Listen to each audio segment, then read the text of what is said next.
Hi all, welcome back. As you can see, it's a lovely sunny day and we are down at the marina. And this is a video I didn't plan on ever actually making because when I bought the boat, Marine Sail Scotland had a lovely walkthrough video up that went around the entire boat, and they seem to have taken it down now. So I've been asked if I can make one. So we're going to have a quick walk around, have a look at the boat, and in true Nick fashion, we're going to access all areas. Obviously, it's my boat. Who's going to stop me? So this is Wild Rose. She is a 2002 Sealine S43. She's had the kind of lower half of the hull wrapped with a blue band down the bottom, and then this little inlet kind of shaped sculptured thing has also been wrapped as well. And they wrapped the radar on the top. I don't know if you can see that. One of the good things about this compared to Sally Jane is that not only do we have two mid cleats, but the size of them, they're much bigger, which means that we can get a good chunky diameter rope on and wrapped up tight, whereas Sally Jane, you got one rope on even of this thin stuff, this thin 10mm rope, and you didn't really have much room, so doing a spring was difficult. On Wild Rose it's less of an issue. She also came with these clever little things, little fender grips, so you don't actually have to tie the fenders on. They've got serrated in the thing and you just wrap the rope round. Really handy. So all the fenders have got those on. The immediate thing that you'll probably notice is that she's got a hard top. We'll show you more of that when we get inside, but yeah, that was one of the big requirements for me. I wanted a hard roof. I'll tell you why in a bit, but we've got the bathing ladder here, big swim platform. Now, the other thing on this that you might notice compared to Sally Jane is how high the bathing platform is from the height of the pontoon, whereas Sally Jane has quite a low bathing platform, so you can just step on and off. This, you actually have to step up quite a long way. But once you're up here, it's fine. I don't know why Sealine did it this way. I don't have an answer for that. We just did. Got a couple of access lights here, which light up in tandem with the roof lights, which makes them basically useless because you have to already be on the boat to turn the roof lights on. So what I'm going to do is I'm going to rewire these side lights to come on when this comes on, because the Light Up Wild Rose name is controlled by a remote control, like a garage fob opener type thing. This here is just a storage locker. It's a wet locker, it's got a drain in it. You can put ropes in. You can't fit fenders in. It's certainly not the size fenders I've got, but you could fit a smaller one in, I guess. But mainly we would use it for putting ropes in, or like if we had wet suits, anything like that, let them dry. It comes with a perspex and stainless steel access hatch. This is our shower. That's the gas bottles and the gas isolators. This one is the power cable hookups, the battery isolators and the main breakers for the main power, and that's one of those high amperage kind of 3-pin flat things. There should be a fire extinguisher in there. It's labelled. There isn't. There never was, and there's no screw ones, so I don't know why it's labelled fire extinguisher. But I will probably be getting one for there. We have a electric grill, and all the bits for said electric grill are just in here. This is supposed to be like a bar area, bottle bar, but yeah, we haven't really done it yet. We put the grill bits in because they rattle when they're in there, but I've got a new lock for in that hole because it's supposed to have one and it's missing. You'll also notice in my other videos the whale hand pump is missing. Bought a new bilge hand pump, so I've got my two bilges. This is the access hatch, emergency escape hatch for the aft cabin. This is our galley fridge, and this isn't the factory standard one, this is an upgraded one. So one of the previous owners at some point has bought and fitted a new fridge. You can tell it's not because Sealine have a metal pin that normally goes through there into the top of the pin, into the top of the door, so the door opens together, but that doesn't. It's also a Waco one. The normal one is want to say the Dometic, normally the factory installs. But anyway, so that's been upgraded. This is a, whenever the retrim was done, this is an extra cushion we had made, but it can just be sat on top of there, so you've got an extra seat if you want one. It's kind of surplus to requirements. And obviously you've got your little sink. Here we have Vertical aircon in the cockpit and cabin, so you can keep hot and cold with your aircon. Up here there's nothing to keep you hot or cold. Well, cold, you just open all the hatches. If you want to get hot though, so the previous owner fitted a diesel heater, so that's the controller for it, that's the outlet, and that is the isolators for the fuel, starboard and port. Now there are 3 tanks, there's only isolators on 2 of them, don't ask me why. This is your lifeboat storage, and under here there is additional storage which I've managed to fit 3 fenders in, which is quite amazing considering how big the fenders in are. Now, one of the things that Ruben brought up in his video was being able to sit here at this back table without hitting your head, and obviously as I'm aptly demonstrating, I can. And why that is it's because there's some carbon fibre rods and they go up and round and curve. They fit into the some little holes there, 4 of them, and they fit into little holes down the back. In fact, you can see one over here. So the rod fits in and it gives them a curved shape, and then there's just run a tract up here for the actual canopy, and these panels zip in. And so you just zip all the panels in, and that keeps everything bowed out because the rods are in this little zip here, which makes it hold its shape. If you wanted to take all this down, then you would put the rods in there. And we just, I don't think there's anything else in there. Oh, oh, there you go. So that's an extra rod. So that's what that bit of rope is, because there's obviously a thing down the bottom of it, down the bottom of the tube. I don't know if you can see in there, I can't. But yeah, I'll sort it out later. It looks like at some point it's been leaking and someone's re-siliconed around it, but actually it needs a new thing. But I'll fix that later. We have another big seat here, and obviously the driver's and the navigator's seat. Now the navigator's seat does actually lift up to reveal quite a big storage locker, and this storage locker goes underneath there and the driver's seat, and actually continues all the way around here. So this is one big storage locker, plenty of room for everything. And then obviously you've got the kind of main dining area here, and again that hatch and back seat lifts up, and you can see the hinges. That is a massive storage in there again, which is a good place to put your canopies. Roll your canopies up and put your canopies in there. This should be a table. I've discussed it in the Everything Wrong video, but it should be a table up there, and it fits into there. We'll come back to the engine room last. We've got Fusion stereo speakers on both sides, and again we've got 4-panel zip out windows, so you can leave the frame in place but just take the glass out or take the plastic out. And yeah, it just makes it easy for getting canopies on and off.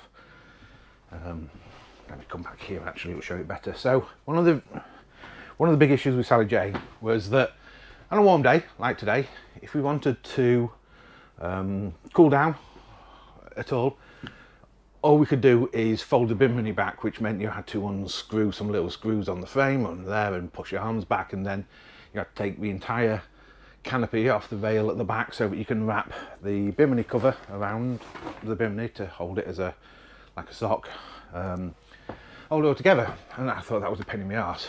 So this has a massive opening section. I mean, it's half the size of the roof. It's huge, and this it's controlled by these buttons here, and it goes all the way back into there. And so what you do is you have, like I've got it half open today, this massive open area. Now unless you're 7 foot tall, you're not going to be able to stand and see out of there, but yeah, you can. So yeah, now we come to the driver's seat, or driver's area, shall we say. And there's a few differences between this and Sally Jane. So for starters, we actually have 2 separate seats rather than one, and these seats actually are lift bolsters. So if you're standing there, you can just, you know, put your arse on the end of it, stand, and if you want to put your feet under, there's actually a rail that you can lean right back, put your feet on, or even put your feet up on, and that's, you know, that's the bolsters. Both sides have them.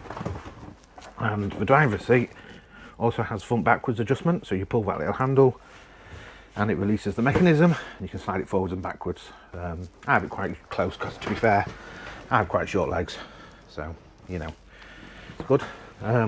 Speaker for the radio, the Seafire system, fire brigade system, my license plate, so we're B rated for 12 people, which is coastal offshore to 4-metre waves and I think 40 knot winds. Off the top of my head, I'd have to look it up to be exact. Yeah. Now, as you can see,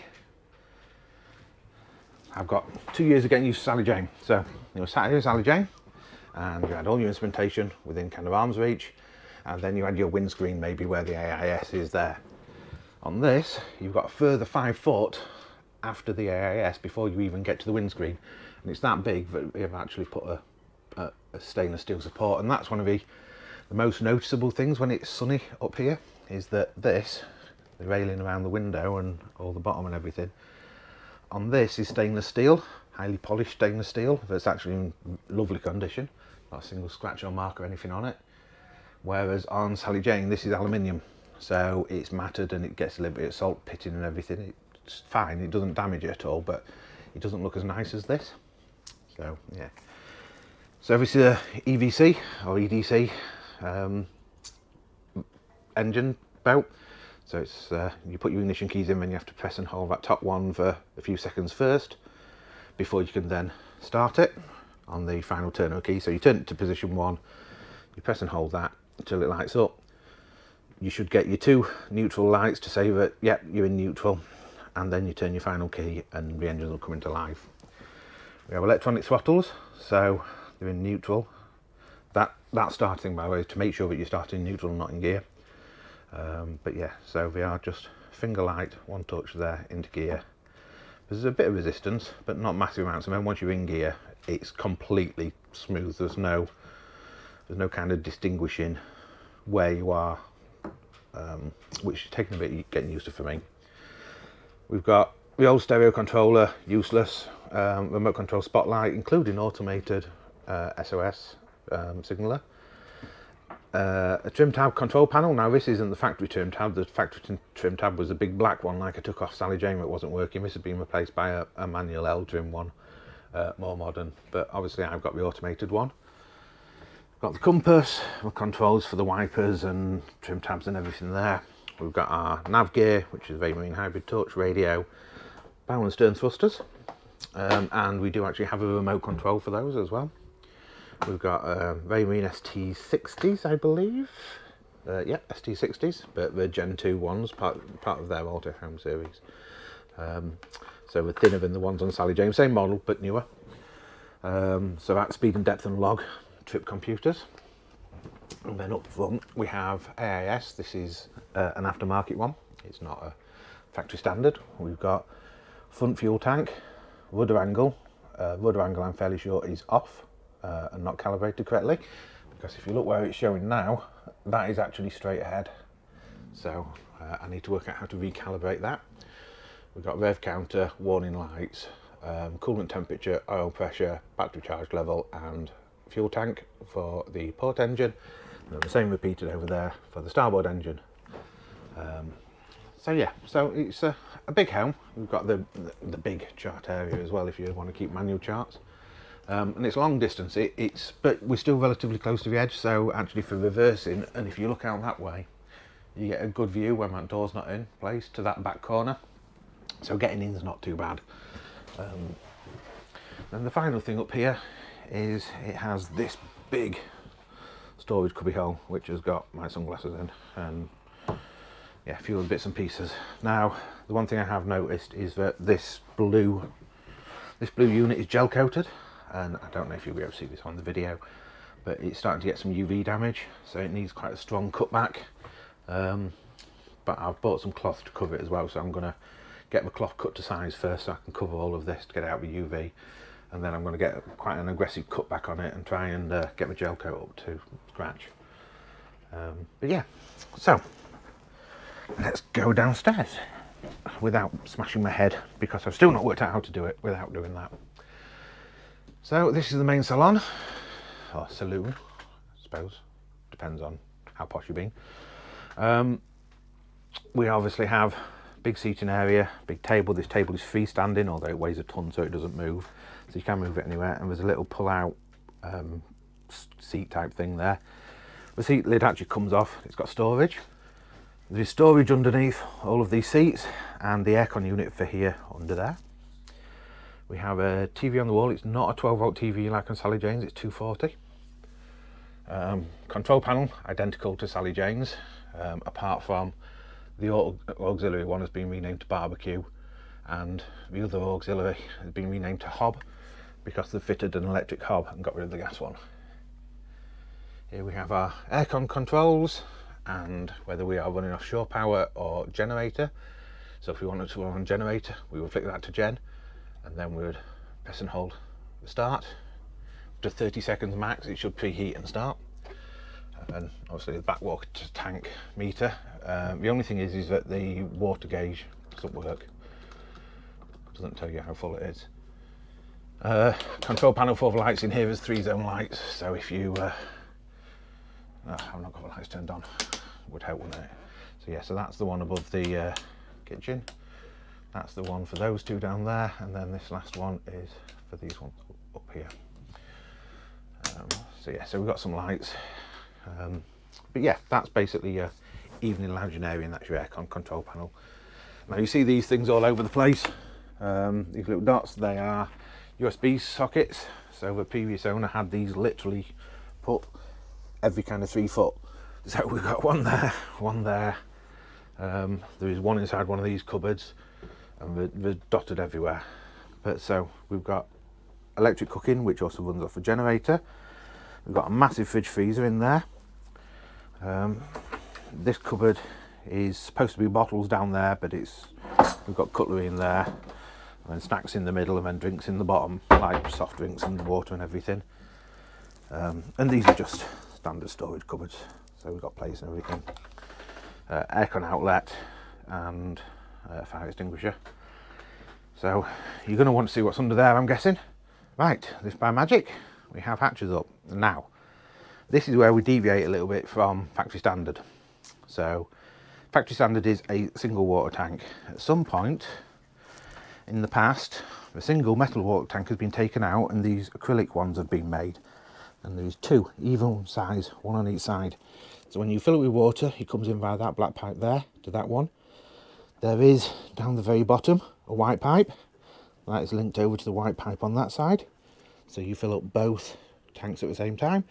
And then this is a big pipe at the top for both of them for outlets. And then that's your water tank sensor, which may be why the water tank sensor doesn't work, because it's only in one tank, or it could be that the wiring is knackered.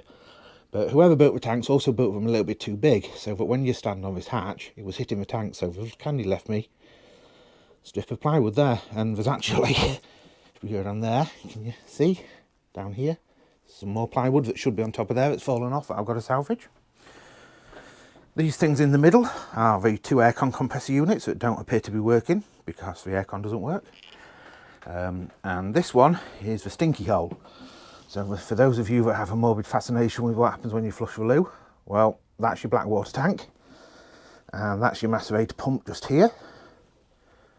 This one here on the back bulkhead, and that is a water tank. So when you the electric loos, so this one here is used when you flush the loo. It pulls in seawater to flush the loo, and then you flush it, it all goes into here. And then this pump here is used when you pump it to waste out, or if you're going to suck it via the deck, that is your deck sucker out pump. Right, other things in here, just about it really. We've got a stereo. This was the old TV, which has now got, not when I can open it because I've got no nails, but it has my coffee maker in there. We have a gas oven, and there is your microwave under there that runs off a generator as well. So yeah, so that's the saloon area. This is the day heads, if you like. So we've got an electric flush toilet and a basin, and you'll notice there's no shower in here. This is not the shower room, this is just literally the toilet, and the teak on the floor in there is in really good condition, so I'm quite happy with that. And as we come through into the bow cabin, we have, you know, Jack and Jill access to the day heads again, and an escape hatch up there. Got some big full height wardrobes, which we've got some spare stuff in, and our grab bags, our escape bags.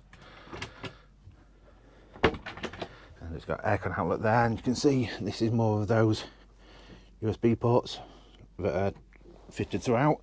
It had new carpet in 2019, and all this is retrim, which I can't decide if it's leather or vinyl, but it feels really nice, so I'm easy either way. It feels a bit like Napa leather maybe, but that was 2019 as well. We've got a little vanity on this side, a little mirror and a little vanity, and again more storage there. We've got storage up ahead, and there's two little reading lights at the back there that are controlled by a switch just next to the hatch, which, yeah, I've turned the reins off. So when you're laid in bed reading, you can turn it off. Obviously you've got the big mirror, and again, aircon outlets down there. You have storage wise in here, if you lift up the bed, you have this big panel which lifts up entirely, and you have massive storage area under the bed which has these cushions in. Now, I haven't got the first foggiest. These were made by the previous owner. They're made from the interior leather, but they're obviously made to clip somewhere, fit somewhere, but I have no idea where they're going to go. I thought, you know, oh, maybe the fillings for there or something, but I can't. My only thought is that you put the bed cushion in here and they come out and sit here maybe and give you two seats, but I honestly couldn't tell you. That's just a mattress top of the left, but that is a massive storage area. Just put that back. One thing this boat does not lack is storage. It's got absolute loads, certainly compared to the S28. So we mentioned that that was a day heads and it didn't have a shower. That's because this bow cabin has this, which is a dedicated shower room. No toilet, just a little seat, little sink, and it's all just silicone sealed together. So little trays for your cleaning stuff, and then you've got a rail up there, and then a shower curtain that pulls through. So yeah, you've got an absolutely dedicated shower room there, which never used it, but I'm assuming it will work. The water pumps work. Finally in here, obviously with some 240 volt 13 amp sockets on both sides, and yes, that is yet more USB plugs. And the final thing down here is this hatch. Since you guys, you know, love looking under hatches, let's pull this up and see what's under that.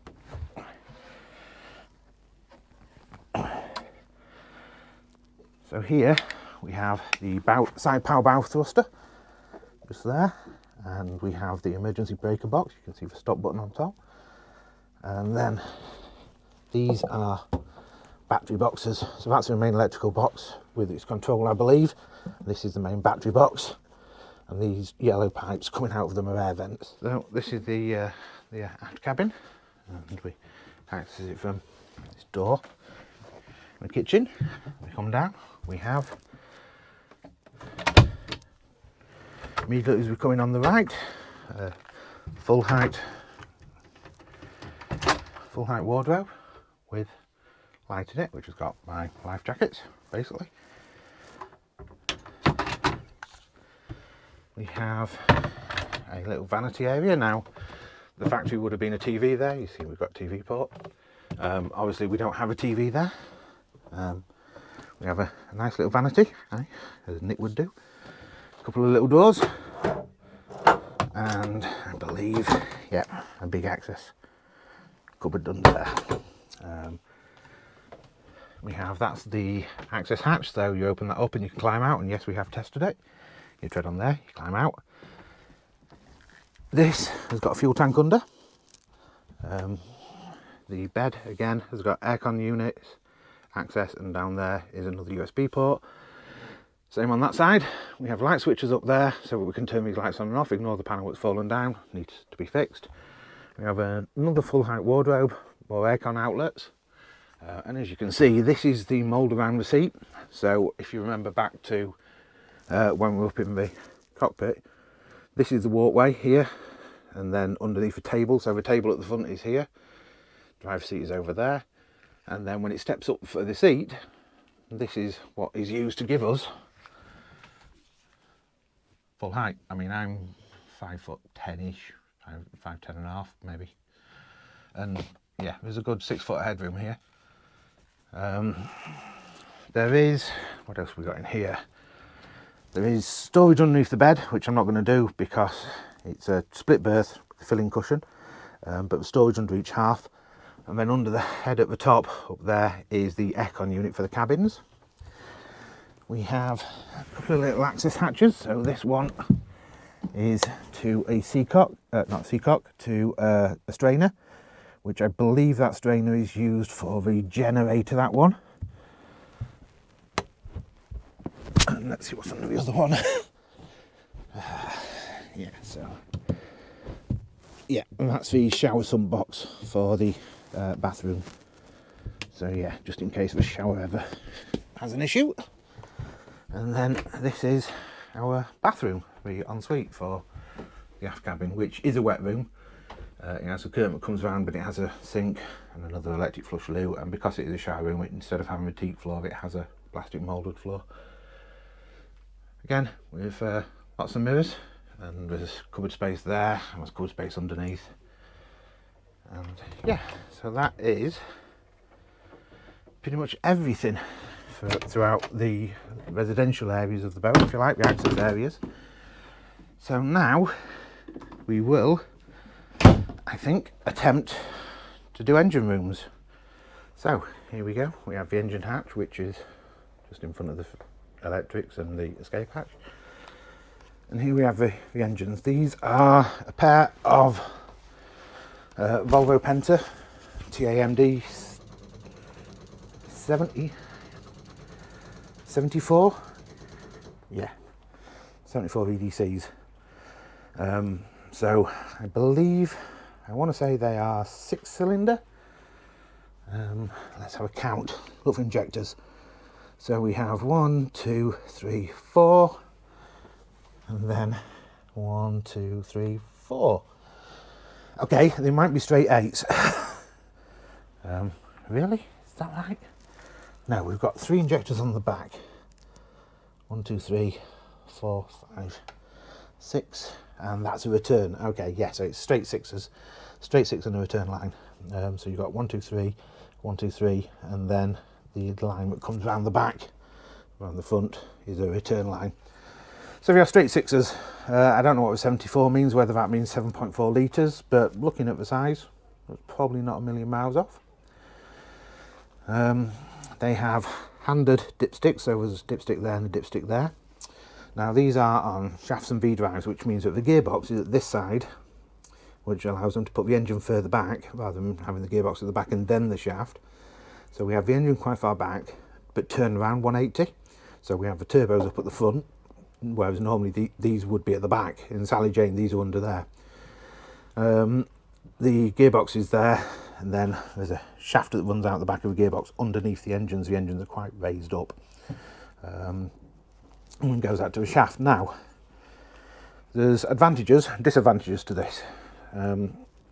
Obviously, you can see where I'm standing. This is the only way in, through that standing plate there, onto that standing plate there, onto the frame rail, and then there's some metal down in the actual covering the master bilges. So it's not too bad when you get in. The gap between the two engines is just about wide enough for me to stand shoulder to shoulder without twisting. I say just about because you end up with things like that stop you, which is the ECU box, control box. My main issue with this layout is that it has the turbos Okay, turbo there and a turbo there, but importantly, this is the exhaust.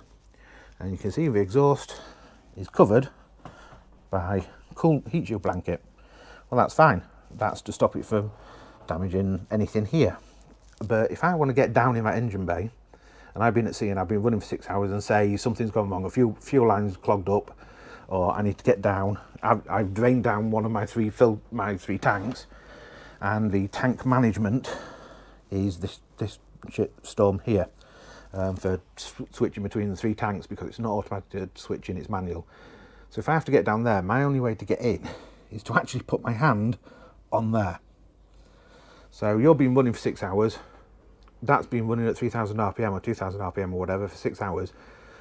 Yes, it's water cooled, this is water jacket cooling to it, but wow, that's hot. You know, that is going to burn you. So I'm not very happy about that. I mean, it's a price we pay, unfortunately. But we've got a generator down there, which looks to be, if I had to guess, it looks like it's an old Onan generator. I mean, it is old, don't get me wrong, it's a 20-year-old generator, you can tell looking at it, but control panel looks like an Onan, so it's probably still quite a good quality generator. We've got the water pump there, which, although that says Parmax, it's actually, I believe it's a gulper rather than a Parmax pump. Because when you turn the water pump on, you hear it go bop, bop, bop, bop, bop, bop, bop, rather than sound like a Parmax pump. It sounds like a gulper, like it's a flappy paddle type thing. A piston pump, that's the phrase I'm looking for. So, yeah, I don't know. But let me just get in the engine room and I'll show you the rest of it. So, here we are. We're actually inside the engine room. As you can see, I do actually fit. Not very well, but I do fit. This is new sound deadening that's been added. This isn't factory standard, and actually it's been done really well. What we do have is, let me turn around a little bit, but as you get past the back of the engines, we have this quite large open area. So this bit in the middle here, this is our stern thruster. These are our rudder controls, so it's all hydraulic. That is the remote control for the light on the back, the Wild Rose sign. And there's a load of pipework there that is, I assume, deck drains going into the channel and just going out. We have the, as typically suitably crap, engine bay lights. That one's leaked at some point, I had water run into it, so that needs to be resolved. We have our exhaust pipe here through a silencer, went up and out. This is for the generator. So if we follow that round, we have under here, but it goes into here for generator. Let me just move because it's a little bit tight. And I am getting knotted up on stuff. And then here we have the fuel filter for the generator, and that's that wall pump. We have factory fitted, well not factory fitted, but previous owner fitted heat tubes, and there's a thermostat there and an isolator switch. Now what I don't know is how to control that thermostat or what to set it at. So at some point I've got to work out how to get to that past, because when you look where I'm stood, I have to get past the exhaust to get through to there. So I don't know how I'm going to do that, but I do need to do it. As I said, I just fit. These are the gearboxes. You can't really see them a bit there and there. These are the strainers for the engine water inlets. So these are plumbed directly through hoof fittings. So if you want to check your strainers, when you're doing your engine checks, you come, you look in, you say, okay, they're not blocked, that's fine. Not going to do anything. If you need to open those out to do anything, do not do that whilst you're at sea without making sure you close the sea cocks. So you have to get down there, however you can, close those handles, then you can unbolt them, which I think looks like a 17mm maybe. Unbolt them, then you can pull the basket out with a strainer, clean it out, put it back together, and then only open the sea cocks after you're done. The engine mounts look good. This one's actually looks like it's a new engine mount. Looks like it's been replaced at some point.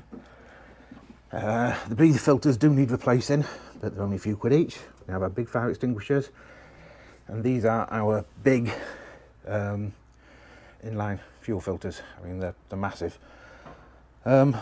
So yeah, that's good fun. I might work that out. And that's just a switchboard, breaker board, and that is my battery charger. That is my box of batteries down there, and pretty much that's the heater for up top. Pretty much that's it around here. I mean, it's quite easy to get around to the batteries. You go around the back of the engine and up, and there is quite a decent sized gap there for us to get round and through. Obviously there's actual steel on top, so you can lay on top to get down that side of the engine if you need to. That's about it. I'm going to get my ass out of this very small space, and I'll be back with you guys shortly to finish up. So that was my very bad version of a tour of Wild Rose, my 2002 Sealine S43. Hope you enjoyed it. If I missed anything that you really want to see, or you want anything further explained, let me know, drop me a comment. I will do my best either to cover it in a future video or I'll answer in the comments. For now, I will leave you with the look from the middle of the boat all the way to the bow, which is a lot further than it looks. Or feels a lot further than it is, maybe. Either way, it's a long distance.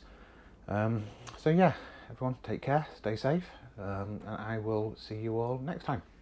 Goodbye now.